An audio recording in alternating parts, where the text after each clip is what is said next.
항공주. 네. 네, 항공주는 고민이 이거죠. 이제 대한항공을 사야 되나, LCC를 사야 되나, 한진칼이 좀 움직이는 것 같은데 사태는 물리네, 뭐 이런 분위기거든요. 네, 네. 골고루 또 뭐. 대진 좀 올라온 거 아닌가? 네. 그냥 아무거나 사셔도 돼요, 솔직히.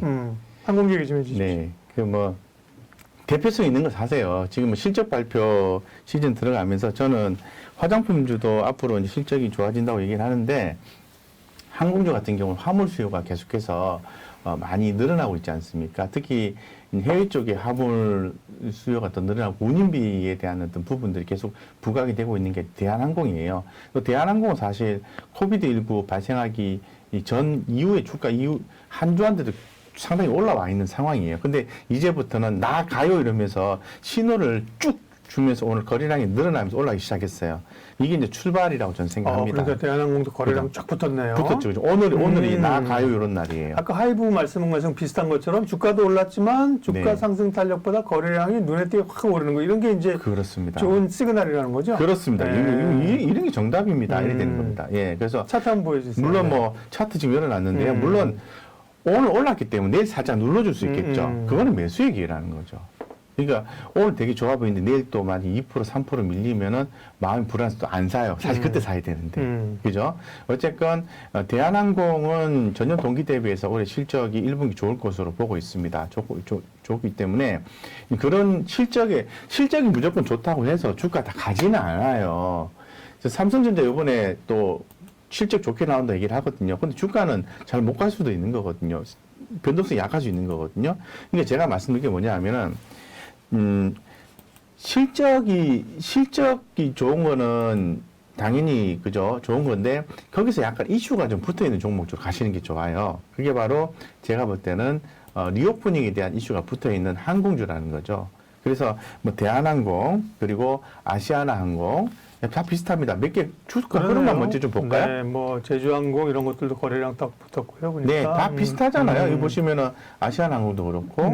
근데 아시아나항공은 대한항공에 비해서는 실적이 좀 약해요. 당연하겠죠. 좀 약합니다. 그리고 LCC 업체 제가 3개만 기본 보시면 됩니다라고 말씀을 드렸는데, 자, 진에어도 나가요 이런 게 다 똑같아요. 그림이 그죠? 거래량이 증가하면서 흐름이 나와주는 그런 모습이거든요. 그래서 대한항공 그리고 진에어, 그리고 아시아나항공. 저는 가장 대표성 있는 종목, 대한항공을 보시라고 좀 말씀드릴게요. 예. 그래서, 왜냐하면 수급이 제한되어 있기 때문에 또 잘 가니까. 해서 지금 뭐 항공주가 오늘 특히나도 올라가는 이유가 뭐냐 하면은, 항공유, 그러니까 기름값이 좀 급락했잖아요. 미국에서 비축유 푼다고 하니까 기름값이 좀 많이 떨어졌지 않습니까? 그러니까, 또 비행기에는 항공유가 그렇게 비싸다네. 그래서 유가가 빠지면은. 그렇죠.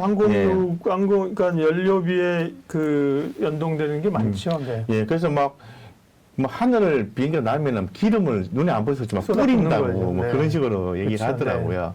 그래서 유가가 내리면은 당연히 항공주의 긍정적 영향입니다. 그런 부분이 작용을 해서 올라가는 거고, 두 번째는 사회적 거리두기, 여행 뭐 조금 더 관심도가 높아지겠죠. 항상 하는 얘기예요.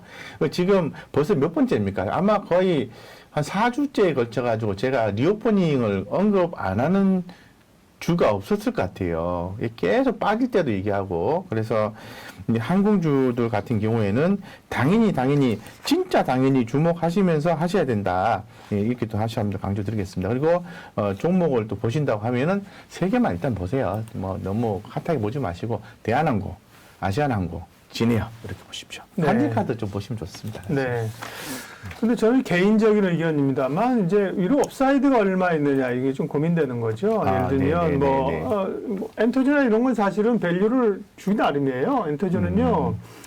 하이브 같은 경우는 물론 플랫폼으로서의 보면서 목표가 내는 게 한 55배 이렇게까지 주거든요. 근데 SN 같은 경우는 한 35배, 그러니까 올 연말에 벌어들일 이익입니다. 한 35배 줘가지고 뭐 10만 원 이렇게 보는데, 예를 들면 기업 가치 좋아진다. 35배를 45배 준다고 뭐라고 할 수 없는데, 항공주는 조금 더 싸게 사면 좋은데 위로 업사이드가 예를 들면 대한항공 같은 게 얼마나 있을까 이런 그만 볼까요? 고민이 좀 살짝 드는데. 네, 그러면 또 고민을 또 풀어야 되겠죠? 네.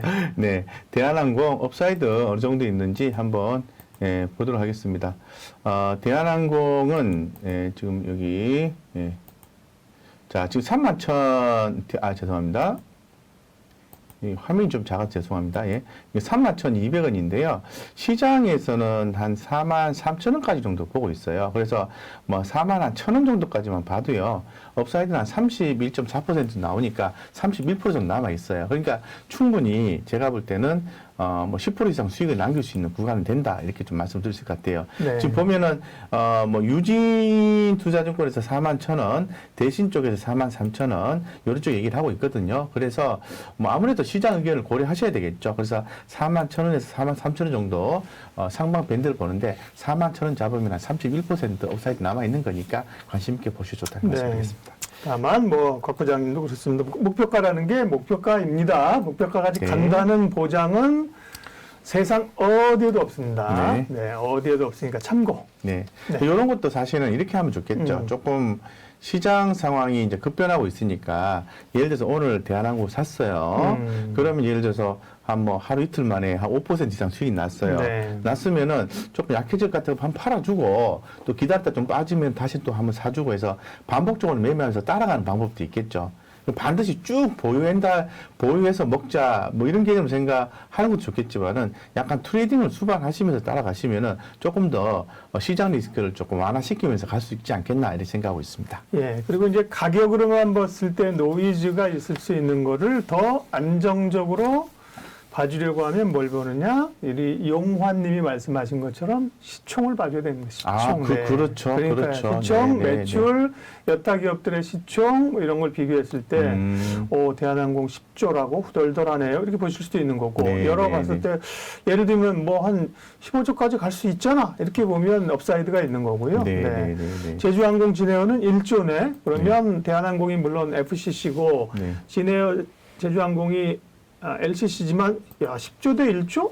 뭐, 업사이드 있잖아. 이런 글씨가 굉장히 좋은 거예요, 시총. 예. 항상 기업을 덩어리를 봐주라, 덩어리. 덩어리라는 게 시총을 얘기하는 겁니다. 네. 그리고 이제 사실은 한 말씀 더 붙이면은 방금 전에 말씀하신 것처럼 뭐 대한항공이나 뭐 아시아나항공, 진에어 이런 것 같은 경우에는 좀 그렇게 좀 보는데 조금 작은 종목들 있잖아요. 뭐 제주항공이 1조 1,000억이나 되긴 하는데 좀 작은 종목들은 뭐 시총 개념도 시총 개념이지만은 조금 그 변동성이 심하기 때문에 이건 약간 이슈 개념으로 많이 가요. 그리고 개인 수급 개념으로 많이 가기 때문에 이런 것들은 차트 관점으로 해서 많이 보시는 게 좋아요.